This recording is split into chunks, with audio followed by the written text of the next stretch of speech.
नमस्कार, आप देख रहे हैं सीएनबीसी आवाज पर आवाज एडिटोरियल बोर्ड।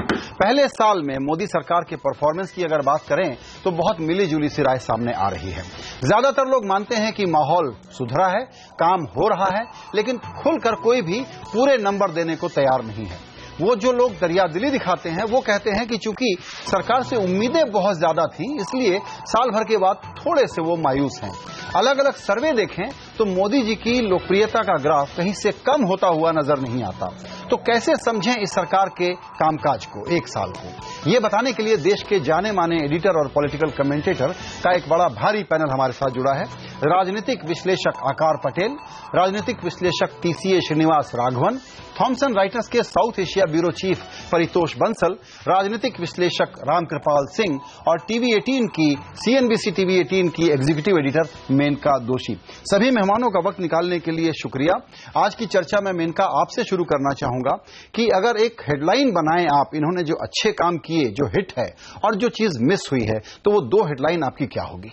ज्यादातर संजय जी मैं ये बोलूंगी कि उनकी प्रॉमिसेस ज्यादा रही है, मोर टॉक लेस एक्शन, अगर मैं ऐसा बोल सकूं। But I will also say this, एक साल बहुत कम वक्त है किसी गवर्नमेंट को जज करने के लिए।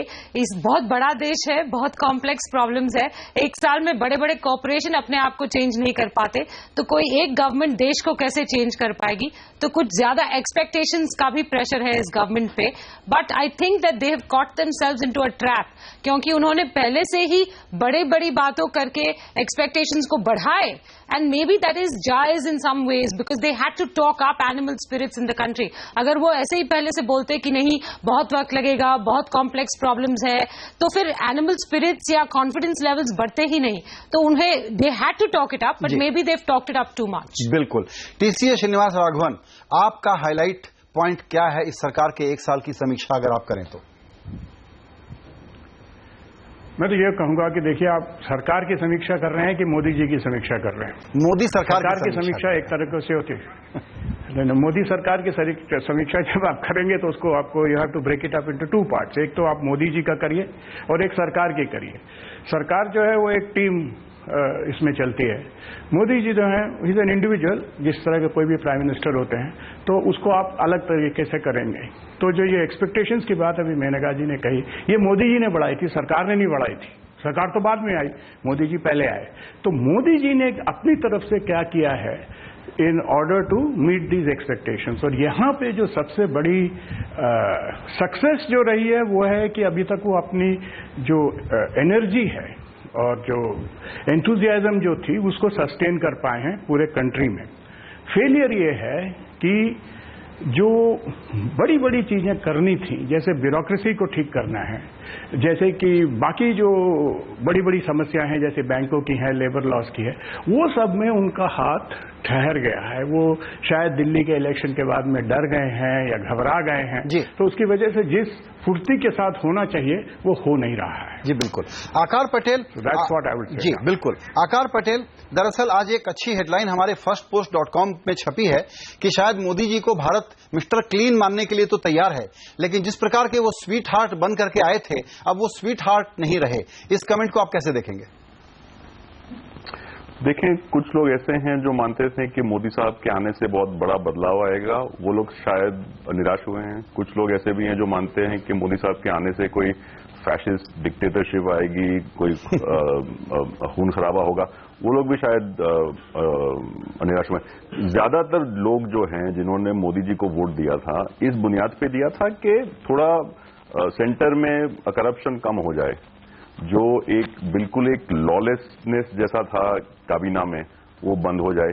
वो लोग निराश नहीं हुए हैं। मैं मानता हूं कि जहां पर भी मोदी जी ने माजी की पॉलिसी को जारी रखा है, मसलन न्यूक्लियर मुद्दा है, फाइनेंशियल इंक्लूजन का मुद्दा है, जीएसटी का मुद्दा है, वहां पर वो असफल रहे हैं। जहां पर ये छोड़ के कहीं और गए हैं, मेक इन इंडिया पे या स्वच्छ भारत में, वहां पर वो थोड़े फिसले हुए से दिखाई दे रहे हैं। जी बिल्कुल।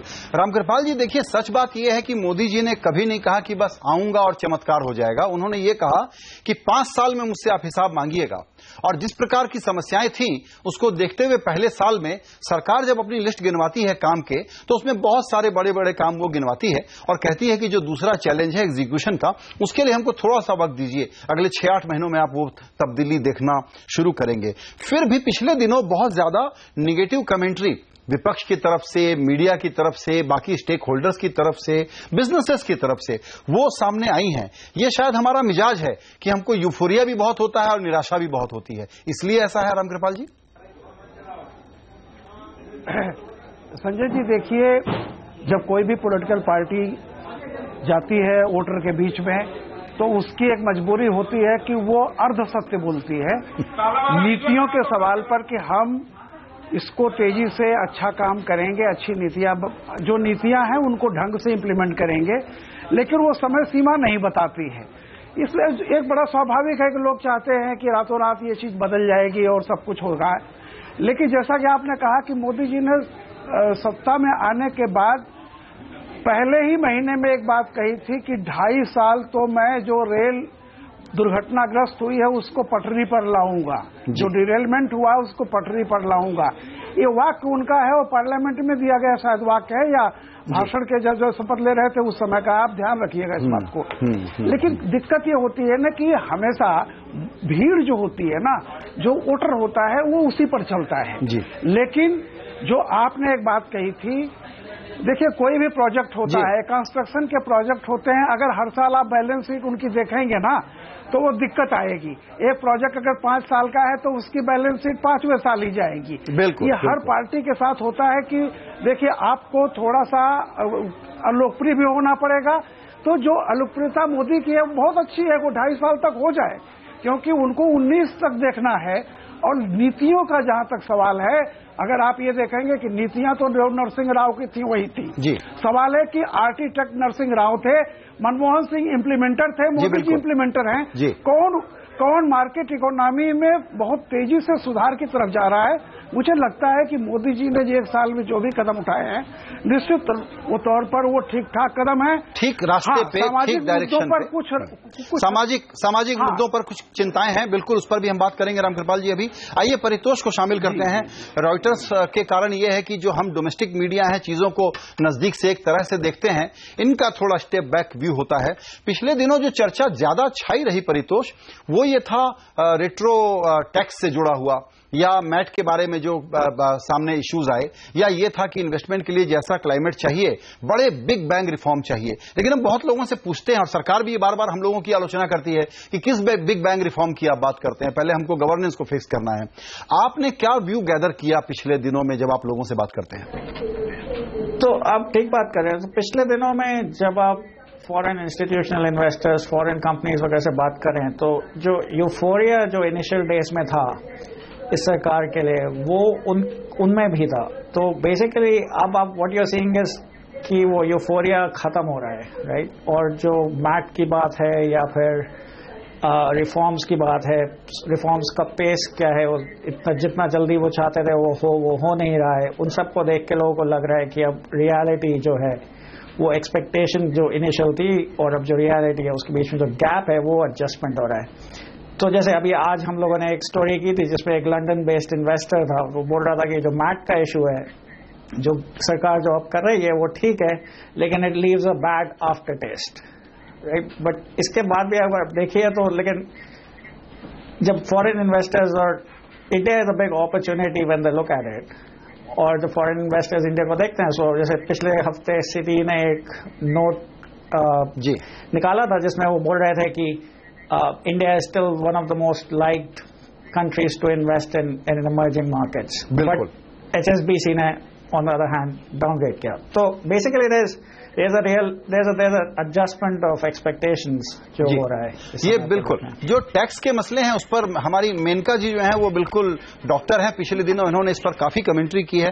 मेनका, यही सवाल मैं आपसे भी समझना चाहूंगा कि क्या ऐसा है कि ये एक विषय, और हम जिस दुनिया में रहते हैं वहां इसकी चर्चा बहुत ज्यादा हुई है, तो शायद क्रिटिसिज्म ज्यादा एम्पलीफाइड हो गया है और उसने पिछले दिनों में क्रिटिसिज्म को हाईलाइट किया है, उससे माहौल थोड़ा सा खराब हुआ है। एक तरफ सरकार नाराज है कि आप लोग हमको बहुत क्रिटिसाइज कर रहे हैं, और दूसरी तरफ देखिए हमने तो तुरंत सॉल्व कर दिया, हालांकि सॉल्व करने में बहुत वक्त लगा। क्या ये एक बड़ा फैक्टर है जो पिछले दिनों कमेंट्री सरकार के थोड़े खिलाफ गई है? ये पेनफुल फैक्टर है संजय जी, क्योंकि अगर कोई एक चीज ऐसी थी जो वो 1 साल में या 1.5 साल में फिक्स कर सकते थे तो वो टैक्स पॉलिसी कम्युनिकेशन थी। उन्होंने बहुत बार कहा है कि we don't want an adversarial tax system, लेकिन उनकी एक्शंस बहुत अलग मैसेज भेजते हैं। फॉर इंस्टेंस ये मैट का मुद्दा लीजिए, अभी एक AAR ने एक जजमेंट दे दिया, उसमें जज ने लिखा हुआ है कि कैसल्टन ने पूछा है कि हाँ क्या हम पे मैट लागू हो सकता है या नहीं। उस वक्त गवर्नमेंट का जो लॉयर था उन्होंने ये आर्ग्यूमेंट की भी नहीं थी कि मैट लागू होना चाहिए, फिर भी जज ने तय कर दिया कि ये मैट लागू होना चाहिए। अब एक जजमेंट पे आप 20 साल या 30 साल पुराने लॉ का जो इंटरप्रिटेशन है वो थोड़ी ना यूज कर सकते हैं। तो मैट इज वन प्रॉब्लम। आप फाइनेंस बिल में देखिए, इस बार जो बजट में था वो एक पोएम का एक अलग सा कुछ नया वाला डेफिनेशन ला दिया।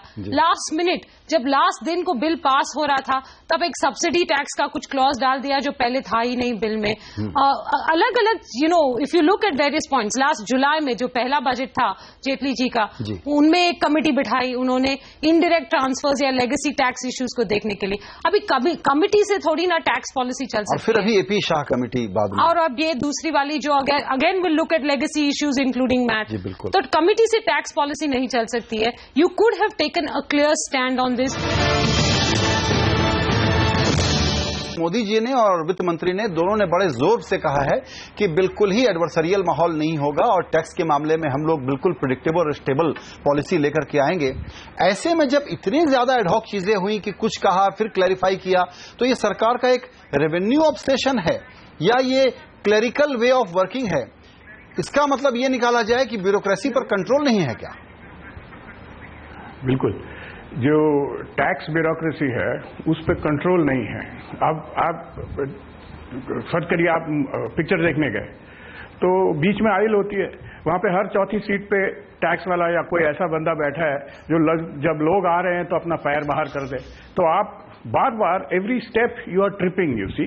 तो अब आपका फर्ज बनता है कि आप इन लोगों को बुला के अच्छी डांट लगाएं, इनको अच्छी तरह से कहें, मतलब काफी सख्ती के साथ कहें कि आप ये सब हरकतें करना बंद करिए। पर अब ये हमें नहीं मालूम चलता है कि पॉलिटिकल इंस्ट्रक्शन क्या जाता है और एडमिनिस्ट्रेटिव रिजल्ट उसका क्या होता है। दिस डिसोनेंस, आप पब्लिक में तो कहते हैं कि एडवर्सरियल नहीं होगा, अब प्राइवेट में जेटली जी इन लोगों को क्या बोल रहे हैं क्या मालूम, we don't no.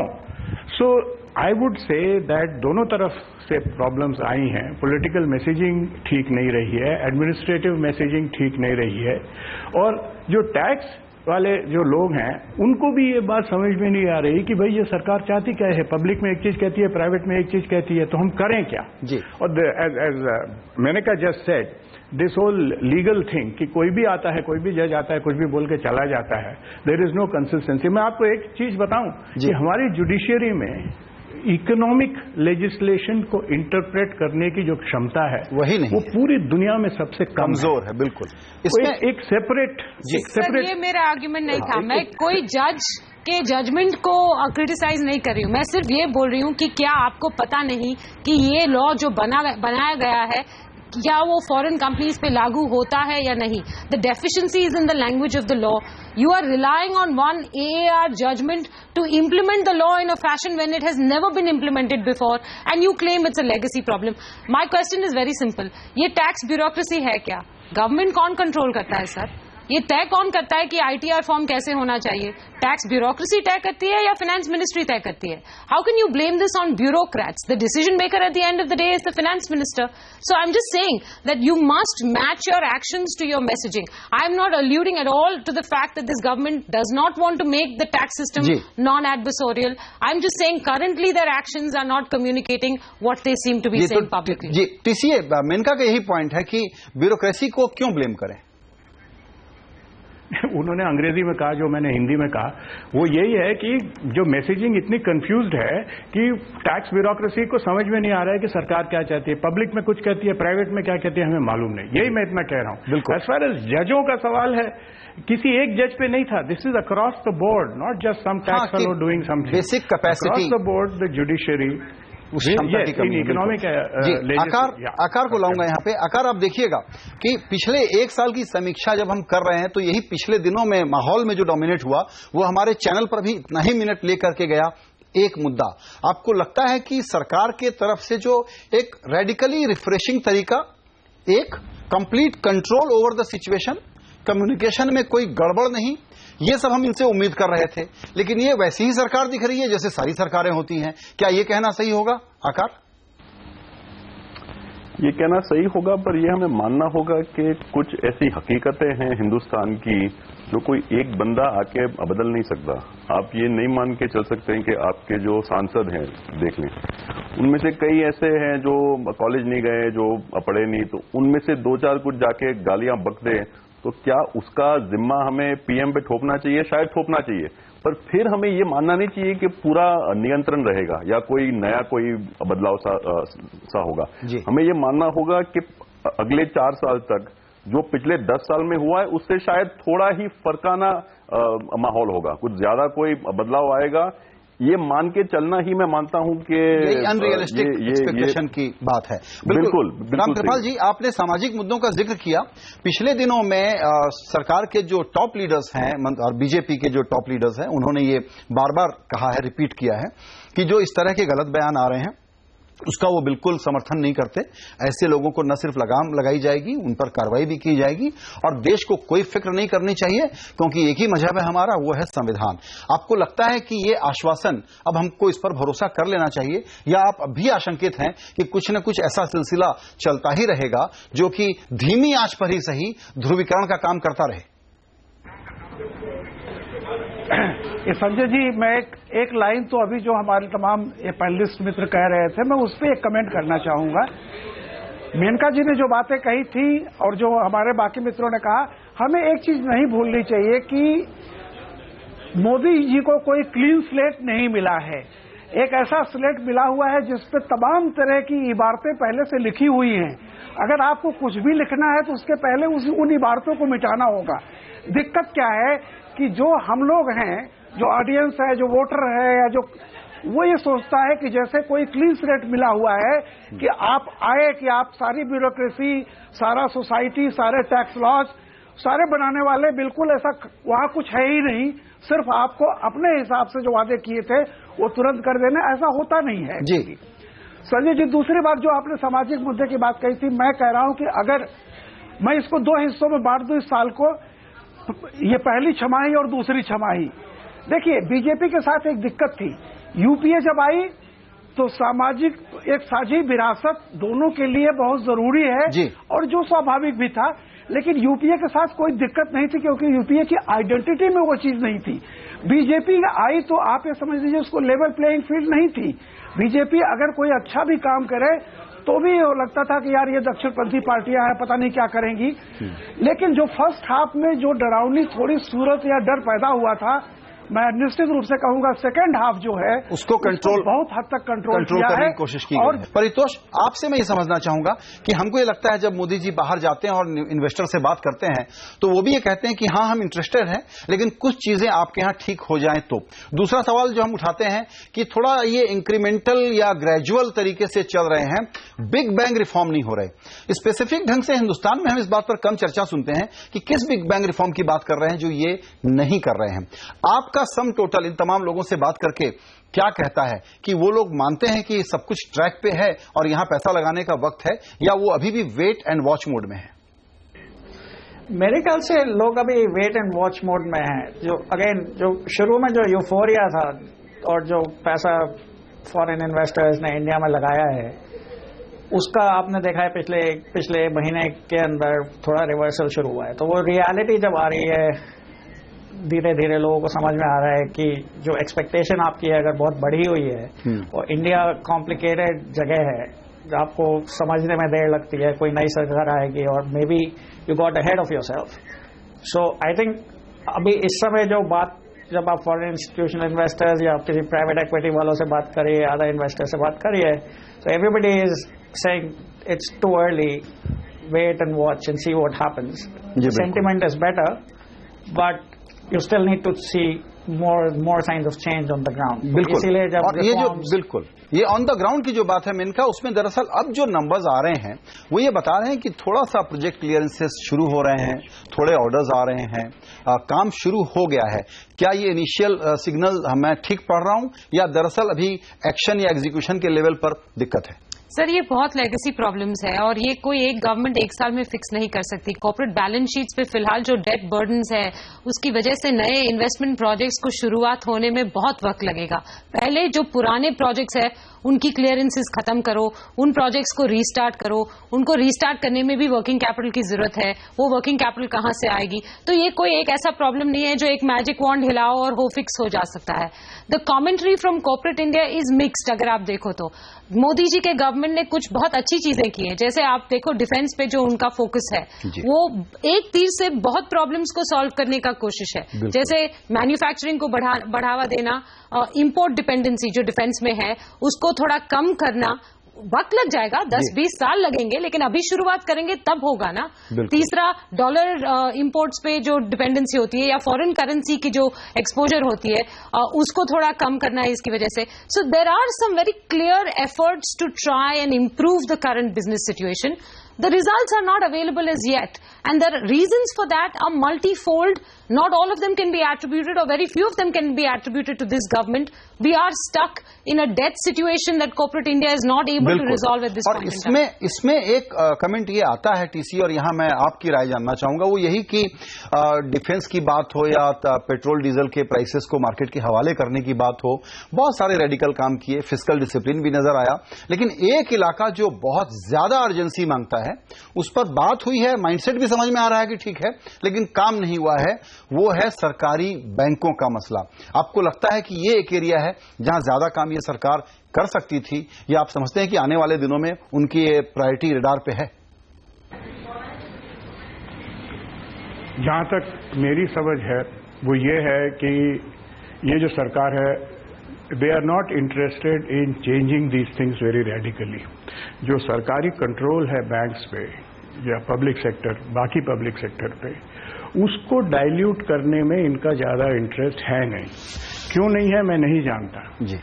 Political reasons हो सकती हैं, इकोनॉमिक रीजंस हो सकती है। सो स्पेसिफिकली जहां पे बैंक्स का सवाल है, वो इतनी सारी कमिटीज बन चुकी हैं, उन्होंने कहा है कि government holding should be brought down below 50%, 51%, जो भी है, जिस तरह के भी आप तरीके से करना चाहें उसे। I don't think that is going to happen during mister Modi's prime ministership. जी आकार, आपसे एक सवाल पूछना चाहूंगा, ऐसा है क्या कि हम लोग क्योंकि हम लोग बड़े इंटरेस्ट ग्रुप वाले स्टेक होल्डर हैं, तो हमारा शोर शराबा, हमारी आलोचना अपनी जगह है, मोदी जी बहुत फोकस्ड हैं और उनका फोकस यूं दिखता है कि Jan Dhan, direct benefit transfer, मुद्रा बैंक, अब किसानों के लिए कोई काम, और ये सामूहिक बीमा योजना, इस तरह की जो चीजें हैं, न सिर्फ ये जरूरी हैं, न सिर्फ ये गरीबों के लिए भले के लिए है और करना चाहिए, लेकिन ये बहुत ही सीरियस वोटर आउटरीच प्रोग्राम है। तो हम जिस नेटवर्क वर्ल्ड को बिलोंग करने वाले लोग हैं, हम लोग इस बात को समझ नहीं रहे हैं कि मोदी जी का फोकस बिल्कुल साफ है, उसको वो अचीव कर लेंगे, बीच में जो है वो तो कमेंट्री है ऐसे ही। नहीं, इसमें एक और बात भी है कि मोदी जी की काबीना के अंदर कुछ ऐसे लोग हैं, जैसे कि मेनका जी गांधी हैं, जो कहती हैं कि सोशल स्पेंडिंग कम हो गया है, कि जो फोकस था गरीबों पर, जो वायदे किए गए थे, वो निभा नहीं रहे हैं। तो कुछ ऐसे लोग भी हैं सरकार के अंदर, उसके भीतर, जो ये आपकी बात से सहमत नहीं है। मेरा ये मानना है कि मोदी जी के जो फोकस एरियाज हैं वो ये नहीं है, वो है बिग इंडस्ट्री, वो सप्लाई साइड के आदमी हैं, फॉरेन पॉलिसी, ये जो बड़ी बड़ी मोटी मोटी चीजें हैं वहां पे उनका रस ज्यादा है। मैं नहीं मानता, जैसे कि आपने कहा कि ये जो गरीबों के लिए, किसानों के लिए जो फोकस की बातें हैं, वो मोदी जी के मन में कोई खास है।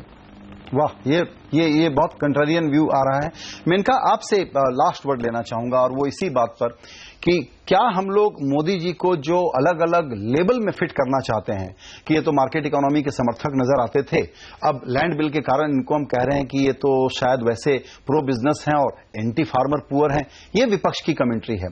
मोदी जी का जो तरीका है, जिस बात की तरफ आकार इशारा कर रहे हैं कि वो बिग पॉलिटिक्स को फिक्स करने का है, बिग पिक्चर को फिक्स करने का है, और जिस प्रकार से हम उनको पढ़ना चाहते हैं और समझना चाहते हैं, उसमें हमसे गलती हो रही है, क्योंकि हम एक पर्टिकुलर माइंडसेट से देखना चाहते हैं चीजों को। सर, ये बहुत कंफ्यूजिंग सवाल है और मैं उसका थोड़ा कंफ्यूजिंग जवाब दूंगी। ये पता नहीं चलता कि मोदी जी की लॉन्ग टर्म स्ट्रैटेजी क्या है। उनके मैनिफेस्टो में अगर आप देखेंगे तो कोई बिग बैंग रिफॉर्म की कोई भी रेफरेंस नहीं है। They have not said we will large scale privatise public sector. तभी वो पूछते हैं कि कौन सा बिग बैंग रिफॉर्म। हाँ, तो वो थोड़ा इट्स डिफिकल्ट टू अंडरस्टैंड कि एक्सपेक्टेशन क्या था, क्योंकि मोदी जी के मैनिफेस्टो में ये बिग बैंग रिफॉर्म्स का मेंशन बहुत कम था। फिलहाल all you can see is lots of dots. हम जब बच्चे थे वो डॉट वाला गेम था। You can join the dots, whatever picture appears to you works right now. I can join the dots, whatever picture appears to me works right now. We will only know as the few years pass कि वो dots का real picture क्या है। फिलहाल तो हर एक को अलग अलग पिक्चर दिख रहा है। बिल्कुल। तो इस आवाज एडिटोरियल बोर्ड में क्या हम ये कंक्लूड कर सकते हैं कि चाय अभी भी गर्म है या ठंडी हो रही है? सर, चाय मुझे फिलहाल दिख नहीं रही सर। चाय की प्रॉमिस दिख रही है और मैं होपफुल हूं कि मुझे चाय मिलेगी। मेरा फेथ तो अभी भी है कि ये गवर्नमेंट डिलीवर कुछ करेगी, लेकिन खुशबू अभी तक चाय की आ नहीं रही है। होपफुली 1-2 साल में आ जाएगी। चलिए, चाय बन रही है, खुशबू भी आ रही है, सर्व होने के लिए इंतजार कर रहे हैं। आप सभी मेहमानों का इस चर्चा में शामिल होने के लिए बहुत शुक्रिया। नमस्कार।